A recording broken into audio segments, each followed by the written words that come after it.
साथियों, चारों वर्णों की उत्पत्ति को लेकर एक झूठ जो जन सामान्य में आज तक फैला हुआ है और जिसके आधार पर साथियों सनातन धर्म पर आज भी भेदभाव के आरोप लगते हैं।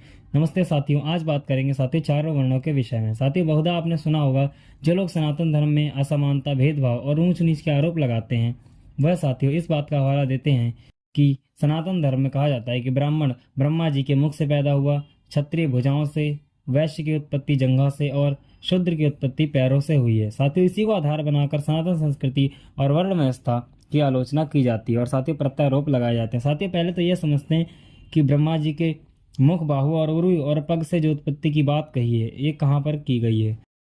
साथियों, इसका वर्णन आपको पुराणों में मिलता है और साथियों पुराणों की रचना मनुष्यों ने ही की है, वेदों और उपनिषदों को सरल और विस्तार और कहानी रूप में समझने के लिए। और साथियों पुराणों में इतिहास और कहानियाँ वेदों और उपनिषदों को समझने के लिए लिखी गई हैं। साथियों, विष्णु पुराण और पद्म पुराण में इसी प्रकार का वर्णन हमें मिलता है कि ब्राह्मण की उत्पत्ति ब्रह्मा जी के मुख से हुई है, क्षत्रिय की भुजाओं से, वैश्य की जंघा से और शूद्रों की उत्पत्ति जो है वो पैरों से हुई है। साथियों, अब देखते हैं कि वेदों में ऐसा कौन सा मंत्र है जिसके आधार पर इस प्रकार की बात कही गई है। ब्राह्मणो अस्य मुखमासीद बाहुराजन्य कृता उरु तदस्य यद्वैश्यम पदभ्याम शूद्रो अजायता।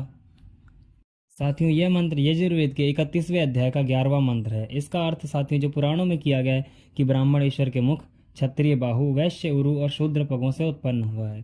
तो साथियों इसलिए जैसे मुख जो है भुजाओं के समान नहीं हो सकता और जो मुख आदि हैं और वो भी भुजाओं और पैगों के समान नहीं हो सकते, इसी प्रकार ब्राह्मण ना क्षत्रिय हो सकता है, ना क्षत्रिय ब्राह्मण हो सकते हैं, ना वैश्य शूद्र ब्राह्मण हो सकते हैं। साथियों, ऐसा वर्णन पुराणों में मिलता है। साथियों, इस मंत्र का अर्थ जो पुराणों में किया गया है वह सही नहीं है, क्योंकि यहाँ पर पुरुष अर्थात साथियों निराकार परमात्मा की बात हो रही है और साथियों वेदों में कहीं भी साकार ईश्वर की बात नहीं की गई है। साथियों, जब ब्रह्म निराकार है तो उसके मुख, बाहु, उरु आदि अंग नहीं हो सकते, क्योंकि जो मुख आदि अंग वाला है वह सर्वव्यापक नहीं हो सकता। सब जगत को बनाने वाला, धरता और प्रलय करता, जीवों के पाप पुण्य की व्यवस्था करने वाला, सर्वज्ञ, अजन्मा, मृत्यु रहित आदि विशेषण वाला नहीं हो सकता। इसलिए साथियों इसका जो सही अर्थ है वो ये है कि जो अस्य यानी पूर्ण व्यापक परमात्मा की सृष्टि में मुख के सदृश यानी मुख के समान सब में मुख्य और उत्तम हो, वह ब्राह्मण है। सत्य ब्राह्मण में आता बाहुर बलम बाहुर वीरम, यानी साथियों बल और वीर्य का नाम बाहु है। जिसमें सबसे अधिक हो वह यानी जिसमें सबसे ज़्यादा शक्ति हो वह क्षत्रिय है। उरु, साथियों उरु यानी कि जानू के यानी कि जंघा, साथियों जो जंघा का भाग है जो सब पदार्थों से, सब देशों में उरु के बल से यानी जंघा के बल से आता जाता और व्यापार आदि करता है, वह वैश्य। पदभ्याम, साथियों जो पग अर्थात हमारे शरीर के सबसे नीचे के अंग यानी कि पैर के समान है और साथियों जिसे वेद विद्या का ज्ञान नहीं है, जो मूर्ख है साथियों वह शूद्र है। साथियों शतपथ ब्राह्मण में भी इस प्रकार का इस मंत्र का ऐसा ही अर्थ किया है। जैसे साथियों जैसे मुख अंगों में सबसे श्रेष्ठ होता है, वैसे ही पूर्ण विद्या, उत्तम गुण और कर्म स्वभाव से युक्त होने से मनुष्य जाति में साथियों ब्राह्मण सबसे उत्तम कहता है। साथियों ईश्वर के निराकार होने से साथियों मुख आदि अंग नहीं है। साथियों अगर ईश्वर के अंगों से ब्राह्मण, क्षत्रिय और वैश्य की उत्पत्ति होती तो साथियों उत्पत्ति करता होने से साथियों वो उसका उपादान कारण हो जाता। उपादान कारण के सदृश यानी साथियों अगर ब्राह्मण की आकृति अगर मुख से हुई है तो उनका शरीर भी मुख के समान होना चाहिए और साथियों क्षत्रियों के शरीर भुजा के समान होने चाहिए और साथियों वैश्यों के यानी जंघा के समान शरीर आकार होने चाहिए और साथियों शूद्रों के शरीर पग के समान आकार वाले होते। इसलिए साथियों जो यहाँ पर व्याख्या की गई है पुराणों में कि ब्राह्मण मुख से, क्षत्रिय भुजाओं से और वैश्य उरु से और साथियों शूद्र पगों से उत्पन्न हुआ, वह ठीक नहीं है।